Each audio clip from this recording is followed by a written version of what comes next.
I'm your host, Tim the Two-Man Taylor. My sidekick here is Sean Monteith, who is known as Canada's handyman, and he is getting ready for the Toronto Fall Home Show that goes down this weekend at Intercare Centre in Toronto. So good to have you back on the show, Sean. Great to be back. You're doing something cool this year at the Fall Home Show. Yeah, it's new. It's a do-it-yourself center. What we were going to do is set up some stations. We want people to come down and actually try our material, try our tools, and try it on our dime, so to speak. Because that's how you really learn, right? I could watch you doing it, but to get my hands dirty and to figure out how exactly it works, that's the way to learn. Nothing beats experience. Okay.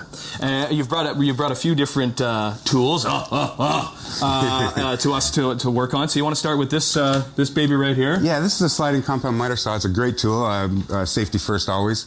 We got baseboards. We got 45s, 22.5s. So we can cut all kinds of things, crown, casing, etc. What is this used for? This is used for trim? Cutting wood. Cutting wood, yeah. A lot of trim, because you can get the angles you want and different things. And it also has the angles where you can cut the 45s this way as well as this way. So we're going to cut a piece of baseboard here. I see. I get freaked out by these because they're dangerous, right? And very dangerous. I should be a little bit freaked out. Always use caution. Right. Know your tools. Safety first. I mean, fingers are important. But what I want to say is the blade. Never start the blade into the wood. Always lift it up with the blade going the RPMs and then go into the wood. If you're cutting a small piece, a very small piece, let's say at the end of it, put the blade into it, cut it, and let the blade stop. Because what happens is that small piece is going to fall into the blade. If it keeps spinning, it's going to shoot out. Okay. So this is like just a piece of baseboard that we're going to be cutting. That's a piece of baseboard, yeah. Okay. So where do you?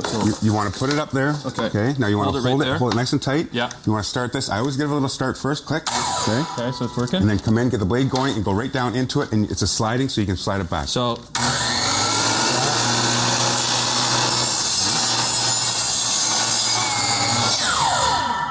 Perfect. Okay, perfect. So now what you've done... It jumped up on me a little bit. Is that because I just wasn't holding it strong enough? You were holding it in the wrong spot over here. Hold it here. Fingers out of the way, but hold it nice and tight. Right there. You don't want the wood to move. So it doesn't jump up like that. Yeah, so it just came up, but you just have to hold it tighter down there. Okay, we got a couple minutes. Let's do a couple more things. That's a 45. That's a 45 right 45. That's an inside cut 45. Okay. Okay, this one would be an outside cut 45. Right, if you're going to go around a corner. Right. Now with inside 45s, a lot of times the inside corners aren't perfectly 90 because they're dry or wet, etc. They could be 88, 89. So you're going to get a gap in there. So another trick to do, and it takes a bit long time, it's finished carpentry, is use a coping saw. And you can do this now at the show. You can try it.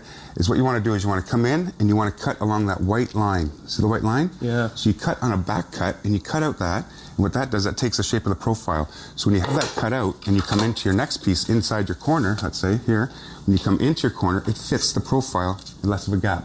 That way, if it's 90, 93 or 89, it still hides. Trim is a tough thing, man. Trim's very tough. Because you can see it. It's that finishing detail that's so important. Yes. This is really neat, too, because trim might be a little bit difficult for some, but we all put up pictures in our homes, right? Pictures, mirrors, bookcases, etc. Yeah. So what do you have here? This is what I want to show down the show, and you can come down and try it. This is what you see in your living room or your kitchen. This is what you're going to see if you put in the wall, different anchors, okay? Now what I want to show you is what happens on the other side of the wall, the strength. So this is what you see this is what you wouldn't see. This is on the inside of the wall. So if I was going to hang a little picture, I may use that little anchor. But if I was going to hang a 100-pound mirror, I might use a toggle bolt. And you can see how it grabs differently. There's different ones here you can buy. And there's different types. These are easy anchors. We use these all the time. You get about 40, 50 pounds, 60 pounds straight dead drop. Here with the toggle bolt, you might get 100, 150 pounds. So if you're putting up a big heavy mirror, that's the one to go to. Big you heavy don't want mirror, to do that because it's not going to hold. The best you're going to get is a wood stud. If you're in a wall and you can find your wood stud to hang something, you're not going to get better than that with a 3-inch screw, so let's say. Okay, we only got 30 seconds left. Let's quickly finish up with this here, Sean. Okay, this is a tile cutter. Again, you can come down and do this at the show. Okay. What you want to do here is you want to get, there's a little wheel on there.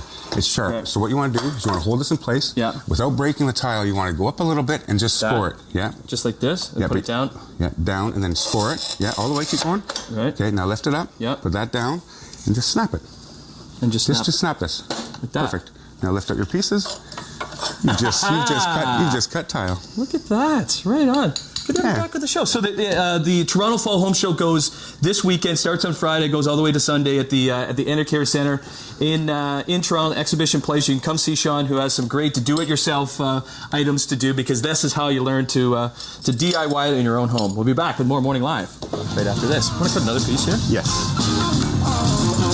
Okay, so in like that, right?